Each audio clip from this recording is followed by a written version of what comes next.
ਅਸਲਾਮ ਵਾਲੇਕੁਮ ਦੋਸਤੋ, ਸੋਚ ਦੇ ਸਫ਼ਰ ਦੇ ਨਾਲ ਡਾਕਟਰ ਰਫੀਕ ਤੁਹਾਡੀ ਖਿਦਮਤ 'ਚ ਹਾਜ਼ਰ ਹੈ। ਤੇ ਦੋਸਤੋ, ਅੱਜ ਮੈਂ ਗੱਲ ਕਰਾਂਗਾ, ਅਗਰ ਤੁਹਾਨੂੰ ਐਂਗਜ਼ਾਇਟੀ ਦਾ ਜਾਂ ਬੇਚੈਨੀ ਜਿਸ ਨੂੰ ਕਹਿੰਦੇ ਨੇ ਉਹਦਾ ਮਸਲਾ ਹੈ ਨਾ, ਇਹ ਵੀਡੀਓ ਤੁਹਾਡੇ ਵਾਸਤੇ, ਕਿਉਂਕਿ ਇਸ ਵੀਡੀਓ 'ਚ ਮੈਂ ਦੱਸਣ ਜਾ ਰਿਹਾ ਤੁਹਾਨੂੰ ਇੱਕ ਨੈਚੁਰਲ ਕੁਦਰਤੀ ਹੱਲ ਮੈਂ ਦੱਸਣ ਜਾ ਰਿਹਾ ਕਿ ਅਗਰ ਤੁਸੀਂ ਆਪਣੀ ਐਂਗਜ਼ਾਇਟੀ ਨੂੰ ਘੱਟ ਕਰਨਾ ਚਾਹੁੰਦੇ ਜੇ, ਮੈਨੇਜ ਕਰਨਾ ਚਾਹੁੰਦੇ ਜੇ, ਤੇ ਆਪਣੀ ਜ਼ਿੰਦਗੀ ਦੇ ਵਿੱਚ ਇਹ ਤਿੰਨ ਤਰ੍ਹਾਂ ਦੇ ਖਾਣੇ ਪੀਣੇ ਦੀਆਂ ਚੀਜ਼ਾਂ ਛੱਡ ਦਿਓ, ਤੁਹਾਡੀ ਐਂਗਜ਼ਾਇਟੀ ਦੇ ਸਿੰਪਟਮਸ ਘੱਟ ਹੋਣਗੇ।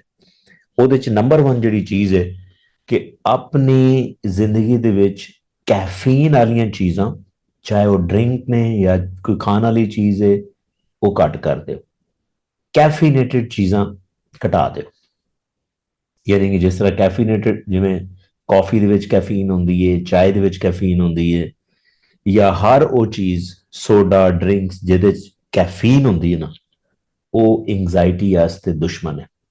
ਔਰ ਪਹਿਲੇ ਤੋਂ ਹੀ ਅਗਰ ਤੁਸੀਂ ਐਂਗਜ਼ਾਇਟੀ ਦਾ ਸ਼ਿਕਾਰ ਜੇ, ਤਾਂ ਤੁਹਾਡੀ ਐਂਗਜ਼ਾਇਟੀ ਦੀਆਂ ਸਿੰਪਟਮ ਜਿਹੜੀਆਂ ਨੇ ਉਹ ਵੱਧ ਜਾਣਗੀਆਂ, ਕਿਉਂਕਿ ਜਿੰਨੇ ਵੀ ਕੈਫੀਨੇਟਡ ਚੀਜ਼ਾਂ ਹੁੰਦੀਆਂ ਨੇ ਉਹ ਤੁਹਾਡੇ ਬ੍ਰੇਨ ਨੂੰ ਸਟਿਮੂਲੇਟ ਕਰਦੀਆਂ ਨੇ। ਤੁਹਾਨੂੰ ਬੇਚੈਨੀ ਜ਼ਿਆਦਾ ਹੋਏਗੀ, ਦਿਲ ਦੀ ਧੜਕਨ ਤੇਜ਼ ਹੋਏਗੀ। ਇਸ ਵਾਸਤੇ ਇਹ ਚੀਜ਼ਾਂ ਨੂੰ ਤੁਸੀਂ ਘੱਟ ਕਰ ਦਿਓ ਜਾਂ ਬਿਲਕੁਲ ਖਤਮ ਕਰ ਦਿਓ, ਤੁਹਾਡੇ ਵਾਸਤੇ ਅੱਛਾ ਹੋਏਗਾ, ਤੁਹਾਡੇ ਐਂਗਜ਼ਾਇਟੀ ਦੇ ਸਿੰਪਟਮ ਘਟ ਜਾਣਗੇ। ਦੂਸਰੇ ਨੰਬਰ ਤੇ ਜਿਹੜੀਆਂ ਚੀਜ਼ਾਂ ਨੇ ਉਹ ਨੇ ਕਿ ਹਰ ਉਹ ਖਾਣ ਪੀਣ ਵਾਲੀ ਚੀਜ਼ ਜਿਹਦੇ ਚ ਸ਼ੂਗਰ ਜ਼ਿਆਦਾ ਹੋਏ ਨਾ, ਉਹ ਐਂਗਜ਼ਾਇਟੀ ਵਾਸਤੇ ਖਤਰਨਾਕ ਹੈ। ਕਿਉਂਕਿ ਜਦੋਂ ਵੀ ਹਾਈ ਸ਼ੂਗਰ ਵਾਲੀ ਤੁਸੀਂ ਕੋਈ ਚੀਜ਼ ਲਓਗੇ, ਤੁਹਾਡੇ ਬਲੱਡ ਦੇ ਵਿੱਚ ਸ਼ੂਗਰ ਤੇਜ਼ ਹੋਏਗੀ।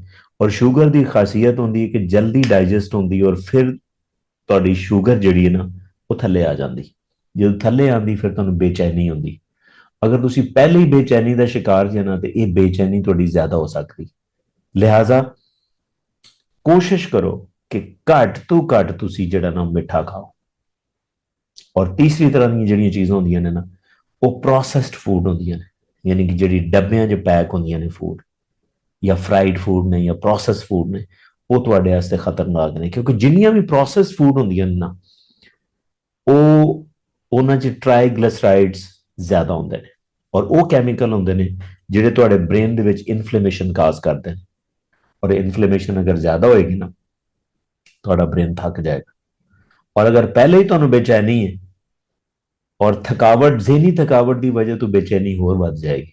ਤੇ ਲਿਹਾਜ਼ਾ ਤੁਸੀਂ ਕੋਸ਼ਿਸ਼ ਕਰਨੀ ਹੈ ਕਿ ਇਹ ਤਿੰਨ ਚੀਜ਼ਾਂ ਆਪਣੀ ਜ਼ਿੰਦਗੀ 'ਚ ਘਟਾ ਦਿਓ, ਅਗਰ ਤੁਸੀਂ ਪਹਿਲੇ ਤੋਂ ਹੀ ਐਂਗਜ਼ਾਇਟੀ ਦਾ ਸ਼ਿਕਾਰ ਜੇ। ਅਗਰ ਨਹੀਂ ਵੀ ਨੇ, ਤੇ ਇਹ ਤਿੰਨ ਚੀਜ਼ਾਂ ਅਗਰ ਤੁਸੀਂ ਜ਼ਿਆਦਾ ਖਾਓਗੇ ਤਾਂ ਤੁਹਾਨੂੰ ਐਂਗਜ਼ਾਇਟੀ ਹੋ ਵੀ ਸਕਦੀ। ਲਿਹਾਜ਼ਾ ਇਹ ਤਿੰਨ ਚੀਜ਼ਾਂ ਦਾ ਇਸਤੇਮਾਲ ਜ਼ਰਾ ਸੋਚ ਸਮਝ ਕੇ। ਉਮੀਦ ਹੈ ਕਿ ਤੁਹਾਨੂੰ ਕਨਸੈਪਟ ਸਮਝ ਚ ਆਇਆ ਹੋਏਗਾ, ਲੇਕਿਨ ਫਿਰ ਵੀ ਅਗਰ ਤੁਹਾਡਾ ਕੋਈ ਕੁਐਸਚਨ ਹੈ ਤੇ ਕਮੈਂਟ ਸੈਕਸ਼ਨ ਜ਼ਰੂਰ ਮੈਂਸ਼ਨ ਕਰੋ। ਇਨਸ਼ਾਅੱਲਾ ਮੈਂ ਉਹਦਾ ਜਵਾਬ ਹੀ ਦੇਵਾਂਗਾ, ਹੋ ਸਕਿਆ ਤੇ ਵੀਡੀਓ ਵੀ ਬਣਾ ਦੇਵਾਂਗਾ। ਜਜ਼ਾਕ ਅੱਲਾ।